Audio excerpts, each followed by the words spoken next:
On the federal election this Saturday, 18th May 2019, Australians will have the opportunity to vote for their representatives in Canberra for the next 3 years. Most politicians run under a unified political party ticket, but many are part of smaller, more fringe parties and sometimes even independent. The cost of living is always one of the key issues in any election, and this video will hopefully elaborate on some of the policy differences between major parties in Australia. Cost of living is simply the amount of money that is required to sustain a certain quality of life, and is reliant on several factors like housing affordability, transport, taxes, childcare and insurance. The list goes on. The major parties, the Australian Labor Party and Liberal National Party, both have visions as to how the average Australian can breathe easier and have more money in their pockets. During the State of Nation conference, the two leading parties outlined their key focus for cost of living to be quite different. Labor's focus is on a living wage, whereas the Liberals focus on reducing income tax. I'll be further outlining how a Labor, Liberal and Greens government would approach the key individual elements of housing, transport and taxes, which all play a significant role in our everyday lives. So, let's jump right into it. Section 1. Housing. PM Scott Morrison announced that a re-elected coalition government will set a scheme to offer loan guarantees to first-time homebuyers, who will now only require deposits of just 5% of the house price, which Labor will quit to match. However, this scheme is capped at 10,000 loans a year, which is only 10% of all loans to first home buyers annually. A difference between the two parties is Labor's decision to raise $32 billion over 10 years by removing and reducing tax concessions for investment property buyers, to even the playing field for people entering the market. For students and young people, this will hopefully mean a more accessible housing market in the years to come.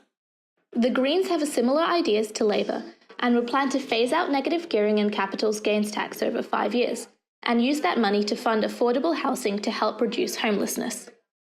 Section 2. Transportation. Both parties are making hefty promises in terms of long-term transport infrastructure. The current government is proposing to invest $100 billion over the next 10 years in extensive road projects to lower congestion in the country's major cities. Labor also proposes significant investment and is a proponent of a high-speed rail line from Brisbane to Melbourne via Sydney and Canberra, which is estimated to cost around $144 billion. It will be interesting to see if these ideas actually come to fruition, as long-term infrastructure projects such as these require the party to be elected for several terms.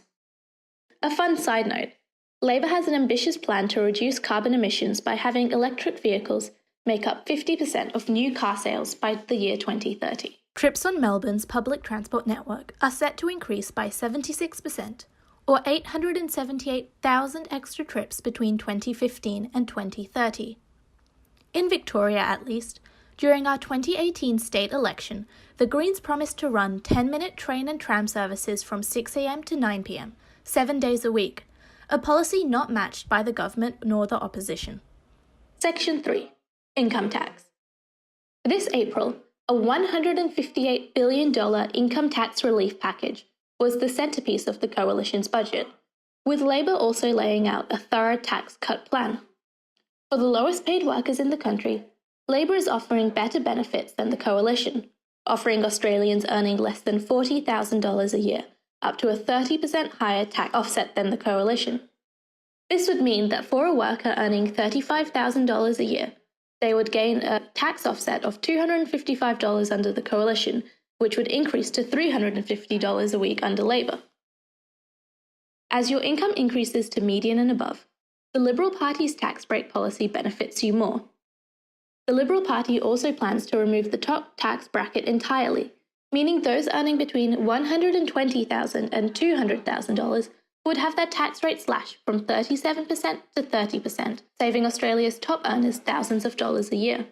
The Greens' tax policy would hit high-income earners by bringing in a rule to ensure that they pay their fair share of tax by limiting deductions made by those earning more than $300,000, through forcing high-income earners to pay a minimum rate of tax and not deducting their taxable income to zero. This move would raise over $9.5 billion over the forward estimates. As you can see, Each of the major parties have different policy approaches to the individual elements that combine to determine your cost of living in Australia,